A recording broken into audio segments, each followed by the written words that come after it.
আসসালামু আলাইকুম ওয়া রাহমাতুল্লাহি ওয়া বারাকাতুহু। গত দুই পর্বে আমরা গুনাহের কারণে কিভাবে রিজিক সংকীর্ণ হয়ে যায় এই বিষয়ে আলোচনা করেছি। এই পর্বেও আমরা এই সংক্রান্ত দুটি হাদিস পেশ করব এবং এই তিন পর্বের মাধ্যমেই গুনাহের কারণে রিজিক সংক্রান্ত হওয়া নিয়ে আমাদের ধারাবাহিক আলোচনা সমাপ্ত হবে ইনশাআল্লাহ। কিতাবুজ জুহদে আল্লামা ইবনুল জাওজি রাহিমাহুল্লাহ একটি হাদিসে কুদসি বর্ণনা করেছেন, নিয়ে এসেছেন। রাসূলুল্লাহ সাল্লাল্লাহু আলাইহি ওয়াসাল্লাম বলেন, قال الله تعالى أنا الله لا إله إلا أنا إذا رضيت باركت وليس لبركتي منتهى وإذا غضبت لعنت ولعنتي تبلغ السابع من الولد। আল্লাহ তাআলা বলেন যে আমি আল্লাহ, আমি ছাড়া আর কোনো মাবুদ নেই। আমি যখন কারো প্রতি সন্তুষ্ট হয়ে যাই তাহলে তার জীবনে বারাকা দান করি এবং আমার বারাকা হচ্ছে অসীম, যা কারো চিন্তা দ্বারা নির্ধারণ করা সম্ভব নয়।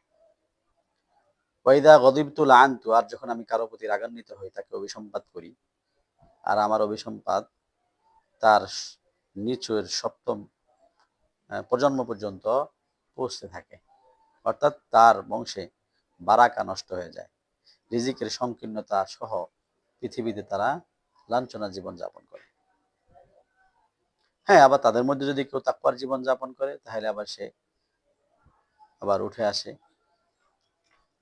অপর একটি হাদিসে এসেছে, قال النبي صلى الله عليه وسلم إن روح القدس لن نفث في روعي أنه لن تموت نفس حتى تستكمل رزقها। যে জিবরিল আলাইহিস সালাতু ওয়াস সালাম আমার অন্তরে ঢেলে দিয়েছেন, রাসূল বলেন জিবরিল আলাইহিস সালাম আমার অন্তরে ঢেলে দিয়েছেন যে কোনো ব্যক্তি ততক্ষণ পর্যন্ত মৃত্যুবরণ করবে না যতক্ষণ না তার রিজিক, যেটি আল্লাহ রাব্বুল আলামিন তার জন্মের বহু বছর পূর্বে লিখে রেখেছেন, সেটি পূর্ণ না করবে। সুতরাং হারামের পিছনে, গুনাহের পিছনে পড়ার কোনো প্রয়োজন নেই। ফাত্তাকুল্লাহ ওয়া আজমিলু ফিত তালাব, তোমরা আল্লাহকে ভয় করো, গুনাহমুক্ত জীবন যাপন করো এবং রিজিক তালাশের ক্ষেত্রে উত্তম পন্থা, উত্তম পথ অবলম্বন করো।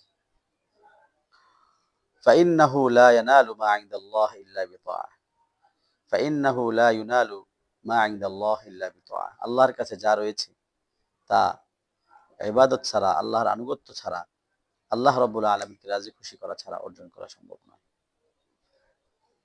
তো এই জন্যে আমরা আলোচনা করছিলাম যে গুনাহের কারণে অনেক ক্ষতি আছে। সেই ক্ষতি থেকে আমরা একটি ক্ষতি নিয়ে তিন পর্বে আলোচনা করেছিলাম। এটি ছিল শেষ পর্ব, যে গুনাহের কারণে রিজিক সংকীর্ণ হয়ে যায়। অনেকে বলতে পারেন যে আমরা তো দেখছি গুনাহ করা সত্ত্বেও প্রচুর সম্পদের মালিক হয়। বাস্তবতা হচ্ছে অধিক প্রাচুর্য হওয়া এটি মাতাউল গুরুর, এটি রিজিক নয়।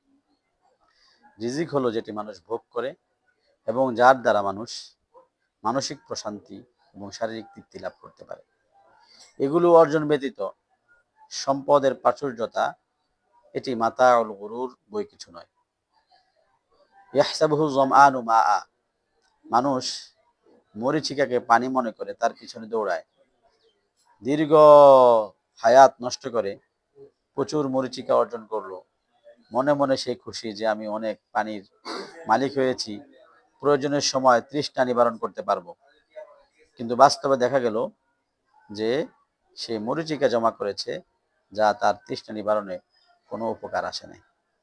তো এই জন্য আল্লাহ রাব্বুল আলামিন আমাদেরকে প্রকৃত রিজিক অনুধাবন করা এবং তা উপার্জনের একমাত্র উপায় তাকওয়া এবং আল্লাহ রাব্বুল আলামিনের আনুগত্য করার তৌফিক দান করুন। আমিন। আসসালামু আলাইকুম ওয়া রাহমাতুল্লাহি ওয়া বারাকাতুহু।